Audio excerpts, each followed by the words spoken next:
ज्ञान बिनाको मानिस पशु समान। यो संसारको सबैभन्दा ठुलो ज्ञान भनेको आत्मज्ञान हो। नमस्ते, म रोशनी, मेरो युट्युब च्यानलमा हजुरहरूलाई स्वागत छ। वास्तवमा आत्मज्ञान भएन भने हामी वास्तवमा यो एउटा नकारात्मक मनसँग 24 घण्टा दुखी भएर बस्छौँ। त्यसैले आत्मज्ञान हुनु जरुरी छ। अध्यात्म एकदमै जरुरी छ हाम्रो जीवनमा। अध्यात्मले हामीलाई यति धेरै क्ल्यारिटी दिन्छ, यति धेरै नलेज दिन्छ कि हामी यो नकारात्मक मन पनि होइन, हामी यो शरीर पनि होइन, हामी एउटा आत्मा हो। हामीले ज्ञानद्वारा हाम्रो बुद्धिलाई बढाएर हामीले यो नकारात्मक मनलाई सकारात्मक बनाउन सक्छौँ। एउटा राम्रो भनाइ छ, यो मनलाई यदि शत्रु बनायो भने तिम्रो स्वर्ग जस्तो जीवन पनि नर्कमा परिणत हुन्छ, तर यही मनलाई मित्र बनायो भने नर्क जस्तो जीवन पनि स्वर्गीय हुन्छ। त्यसैले मनलाई कसरी बुझ्ने, मनलाई कसरी बुझ्ने, यो शरीरलाई कसरी बुझ्ने र यो नेगेटिभ मनलाई कसरी पोजिटिभ बनाउने, यो ज्ञान हुनु एकदमै जरुरी छ। र जति सक्दो सिम्पल तरिकाले म आफ्नो भिडियोद्वारा यो कुराहरूलाई एउटा राम्रो क्ल्यारिटी दिने कोसिस जहिले पनि गरिरहेको छु। त्यसैले आज हामी बुझौँ न त कि यो शरीरको जुन एउटा 5 तहलाई बुझौँ। पहिलो छ यो हाम्रो शरीर। यो हाम्रो शरीर भनेको नि एउटा गाडी जस्तो हो क्या, भेहिकल जस्तो हो। यो शरीर फिट भएन भने के हुन्छ? यदि हामीसँग हातमा डिग्री छ, हामीसँग धन सम्पत्ति छ, तर यही शरीर रोगी न रोगी छ भने त्यो सम्पत्तिको कुनै भ्याल्यु हुन्छ त? त्यो डिग्रीको कुनै भ्याल्यु हुन्छ? कुनै भ्याल्यु हुँदैन। त्यसैले यो शरीर भनेको चाहिँ एउटा गाडी हो जसले चाहिँ हामीलाई 100 वर्षसम्म पुर्याउनमा मद्दत गर्छ। 100 वर्षसम्म बाँचेर एउटा राम्रो कर्म गर्नु छ भने यो शरीरलाई हामीले टेक केयर गर्नुपर्छ। यो शरीर त्यति धेरै आवश्यक छ। अब हामीले बुझौँ कि यो शरीर भन्दा माथि अर्को के कुरा छ भन्दा यो हाम्रो इन्द्रियहरू छ। यो 5 इन्द्रिय छ, आँखा, कान, नाक, मुख अनि हाम्रो जुन एउटा स्किन, टच, फिल हो। यो 5 वटा इन्द्रियहरू नि शरीर भन्दा पावरफुल छ। आँखाले मलाई आज मुभी हेर्न मन लाग्यो भने यो शरीरले मुभी हेर्न जान्छ। मुखलाई मलाई कुनै आज एउटा मिठो स्वादिलो खाना खान मन लाग्यो भने यो मुखले चाहने बित्तिकै शरीरले त्यो कार्य गर्छ र हामी खान्छौँ। कानलाई जे सुन्न मन लागेको छ, इन्टरटेनमेन्ट सुन्न मन लागेको छ कि जे सुन्न मन लागेको छ, शरीरले त्यो काम गर्ने हो भनेपछि शरीर भन्दा इन्द्रिय बलियो रहेछ। इन्द्रियले चाहिँ शरीरलाई चलाउँदो रहेछ। इन्द्रिय कति पावरफुल रहेछ त, हैन? हामी रोक्न पनि सक्दैनौँ। त्यही इन्द्रियलाई रोक्न नसकेर त आज हामी थाहा छ, सबै ज्ञान थाहा छ कि यो राम्रो यो नराम्रो, तर पनि कन्ट्रोल नै छैन इन्द्रिय। आज जङ्क फुड नराम्रो छ हाम्रो हेल्थको लागि, तर पनि यो जिब्रोको टेस्ट यति पावरफुल छ कि हामी खान पुग्छौँ। अब दोस्रो तह भयो इन्द्रिय। अब तेस्रो तह भयो मन। मन यति धेरै पावरफुल छ नि, यो मनले नि हाम्रो जीवन वास्तवमा नाश पनि गरिदिन्छ, राइज पनि गरिदिन्छ, उठाउँछ पनि। भनेपछि यो मन कस्तो रहेछ त?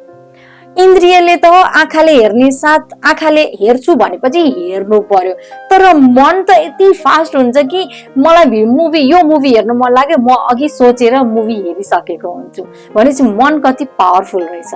अघि हामी मनमा सोच्ने साथ कुरा भइसकेको हुन्छ, भिजुअलाइज भइसकेको हुन्छ भनेपछि यो मन इन्द्रिय भन्दा स्ट्रङ छ। आँखाले त पुरै हेरिरहनु पर्यो, हैन? आँखाले हेरिसकेपछि न इन्द्रियको एउटा काम हुन्छ, तर मनले त अघि हेरिसक्यो, मनले अघि खाइसक्यो। आज मलाई कुनै चिज खान मन लाग्यो, मनमा अघि खाएको मैले इमेजिन गरिसकेँ, भिजुअलाइज गरिसकेँ भनेपछि इन्द्रिय भन्दा स्ट्रङ त मन रहेछ। मनले सोच्ने बित्तिकै अब इन्द्रिय र शरीरले त्यो कार्य गर्नमा लाग्छ भनेपछि मन त्यति पावरफुल रहेछ। र आज 98% मानिसहरू यो शरीर, इन्द्रिय अनि मनसँगै मात्रै हुनुहुन्छ। अब यो जुन इन्द्रिय र मन भन्ने छ नि, यसको नेचर चाहिँ कस्तो हुन्छ भने नेगेटिभ पनि हुन्छ र एकदम आनन्द हुने कुरा लिन्छ, चाहे त्यो आनन्द हुने कुरा हाम्रो लागि राम्रो होस् या नराम्रो होस्। कुनै नराम्रो खानेकुरा तर स्वादिलो छ भने पनि खाइदिन्छ हो। अब योबाट कसरी हामी पार पाउने त? यो मन यति स्ट्रङ रहेछ भने यसलाई साथी कसरी बनाउने त? अब आउँछ शरीर भयो, इन्द्रिय भयो, मन भयो, अब मन माथि आउँछ बुद्धि। जब कुनै मान्छेले ज्ञान प्राप्त गर्छ नि तब बुद्धि सक्रिय हुन्छ, बुद्धि बढ्छ। बुद्धि बढिसकेपछि त मनको कुनै कामै हुँदैन, मनको कुनै कन्ट्रोलै हुँदैन। अब मनले भन्छ मलाई आज यो खानु मन लाग्यो, स्पाइसी चिज रेस्टुरेन्टमा गएर खानु मन लाग्यो भन्छ। तर हामीले ज्ञान प्राप्त गरेको छौँ, हामीले बुद्धिलाई बढाएको छौँ भने बुद्धिले के भन्छ, त्यो खानु हुँदैन, त्यो मेरो हेल्थलाई यस्तो यस्तो गर्छ, त्यो होइन, बरु घरमा पकाएर खाने हो। बुद्धिले हामीलाई सही डिसिजन लिन्छ। कुनै हामी एकदमै डरलाग्दो डेन्जर स्थितिमा छौँ भने बुद्धिले हामीलाई बचाइरहेको हुन्छ। सो बुद्धिलाई बढाउनु एकदमै जरुरी छ। कुनै मान्छे हामीलाई मन पर्दैन तर हाम्रो घरमा आउन थाल्नु भएको छ, आउँछु भन्नुभएको छ, अब हाम्रो मनले के भन्छ, मलाई त्यो मनै पर्दैन त्यो मान्छे, म त भाग्छु भन्छ।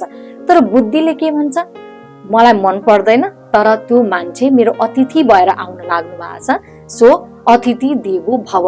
अब अतिथि भएर आएपछि म उसलाई देवता समान राम्रो खाना दिन्छु, राम्रो बोल्छु। हो, मलाई त्यो मान्छे मन पर्दैन। हो, बुद्धिले यसरी डिसिजन लिन्छ।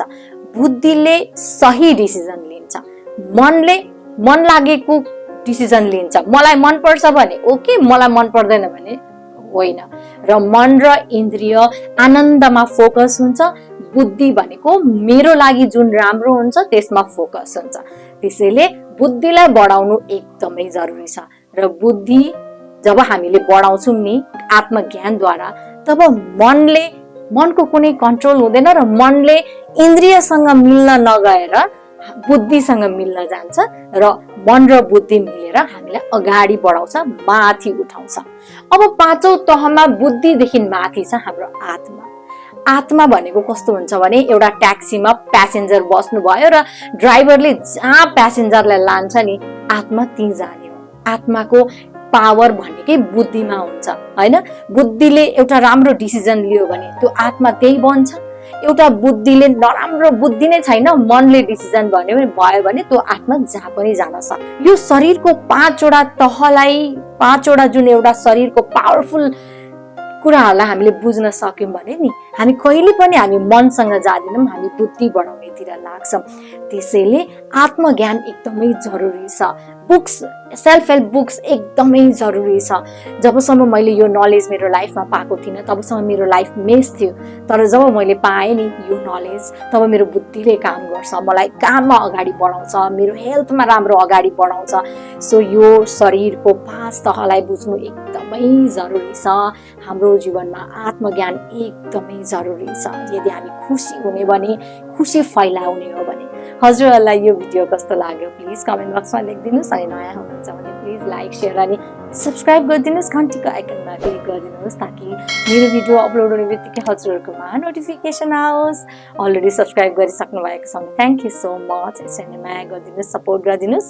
मेरो भिडियो हेरिदिनु भएकोमा धेरै धेरै धन्यवाद। हजुरहरूलाई धन्यवाद।